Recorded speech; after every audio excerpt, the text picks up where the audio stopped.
Hey, hopefully you can hear me. I don't know because there's wind in the background. So I might have to redo this with headphones, but I'm tired of filming in my ugly house. So um I realized that can't do TikTok lives without at least 1,000 followers. I didn't post it on my main feed, so now it's nowhere to be found. I did it on my story, which was really stupid because now I can't access it. So now I have to do it again. Anyway, now it'll hopefully be in one spot, but uh,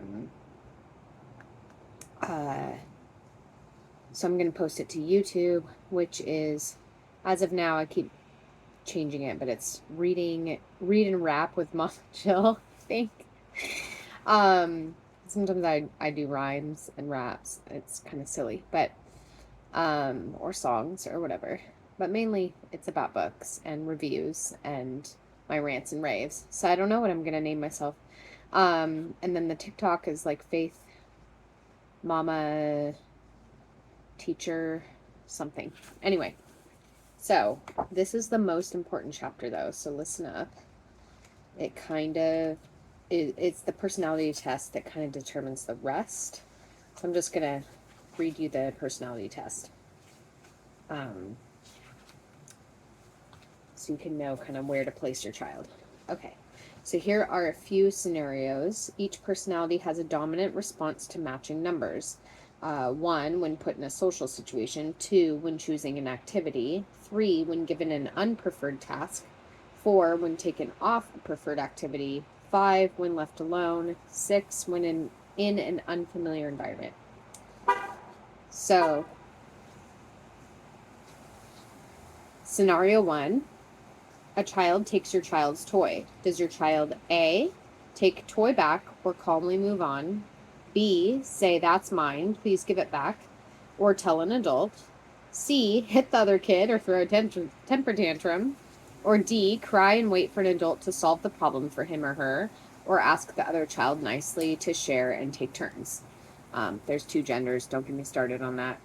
Anyway, agree to disagree. Move on.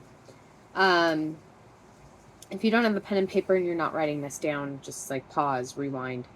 Anyway. Okay, so scenario 2. Activities. A, my child usually prefers tactile or sensory activities or builds practical life skills. B, my child prefers science, math, puzzles, or other brainy activities. C, my child prefers creative movement and gross motor activities. D, my child likes imaginary play and nurturing activities, dolls, babies, etc. Scenario 3. When given instructions, A, my child usually meets and often even exceeds most tasks.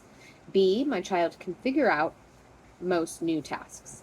C, my child beats to his or her own drum. D, my child is fairly compliant.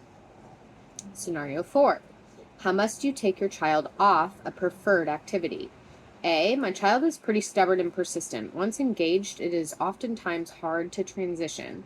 Obedient for the most part, though. B, my child is pretty go with the flow, but also gets in his or her head and needs extra assistance getting off an activity. It just takes a little extra explaining. C, my child will usually throw a fit when I try to remove him or her from their favorite activity. I usually need to physically intervene.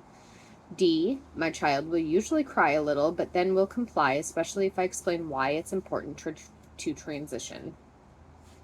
Scenario 5. When left alone,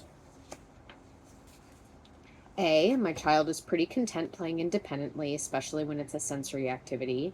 B, my child is fine as long as he or she is engaging in his or her mind. C, my child usually acts out for attention. Or D, my child prefers playing with others. Scenario 6. When in an unfamiliar environment, A, my child prefers consistency. B, my child is pretty flexible and adaptable, but might act a little off when thrown out of a regular environment or routine. C, my child is pretty flexible and can adapt to most environments with social ease. Some aggression may occur at first, but definitely not shy. D, my child might get a little emotional or clingy. So yeah, Let me know your answers in the comments. Do you have an A, B, C, or D child?